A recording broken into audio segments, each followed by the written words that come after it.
Hey Snapchat, tonight I'm going to continue my series on raising venture capital, looking at the VC fundraising funnel. I will put all the previous versions, if you missed any, on snapstorms.com, which is where I have all my archive.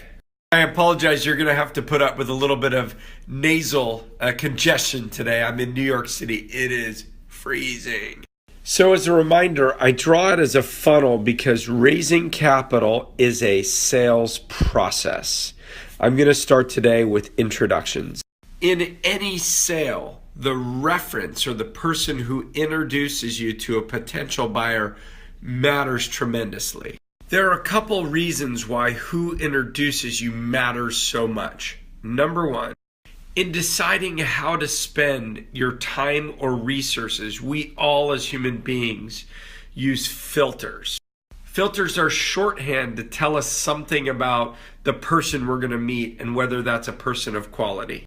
Even if I could get access to somebody that I want to meet, it matters tremendously to me who makes the introduction. And that's the second reason for an introduction. It's called social proof. Social proof says if someone I respect introduces you, then I'm much more likely to buy into you even before I've met you.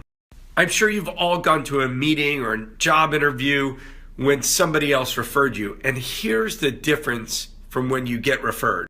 When somebody they respect introduces you, that person who meets you is already leaning in. They already want to like you or have rapport.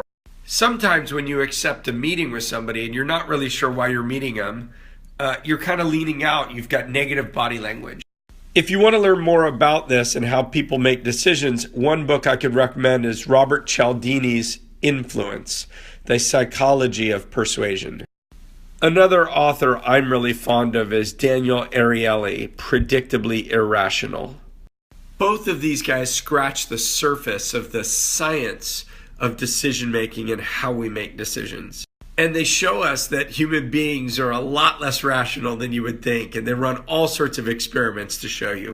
The sooner you understand the psychology of decision making, it's not only going to help you with fundraising, but virtually any business development, marketing, sales meeting you have. So who are the best forms of introductions?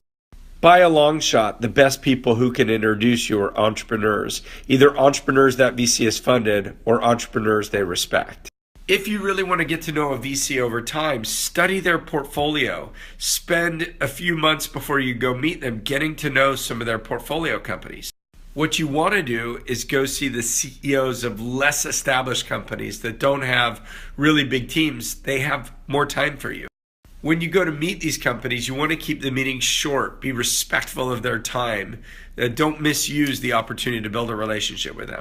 But there is simply no better way to better understand a VC than to understand the portfolio CEOs with whom they work. A second route for you is to meet respected business contacts of that VC. I'll give you some ideas. Some examples of business contacts: corporate lawyers that VC works a lot with, business school professors or classmates, bankers or debt providers like SVB. The key is figuring out who that VC actually spends time with and respects, who's got close access to make a qualified introduction. One place that people look for introductions is from other VCs. I'm actually not a huge fan of this. Let me tell you why. The first thought I have when I get introduced by another VC is, if this is such a great deal, why aren't you doing it? Now, of course, I've heard every excuse in the book, like we don't fund in that city, or I don't do that type of deal, or it's a little too early for me.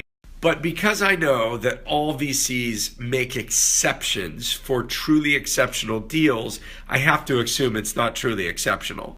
Of course, this isn't true 100% of the time, but it's generally true. So if you need to get a VC introduction, it's certainly better than no introduction, and hopefully it's someone that's super close with them and super close with you.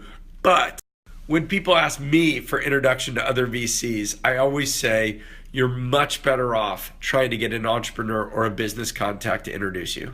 So once you get the introduction, you're then going to go take a first meeting or a first call. And tomorrow I'm going to talk about how to make this super productive.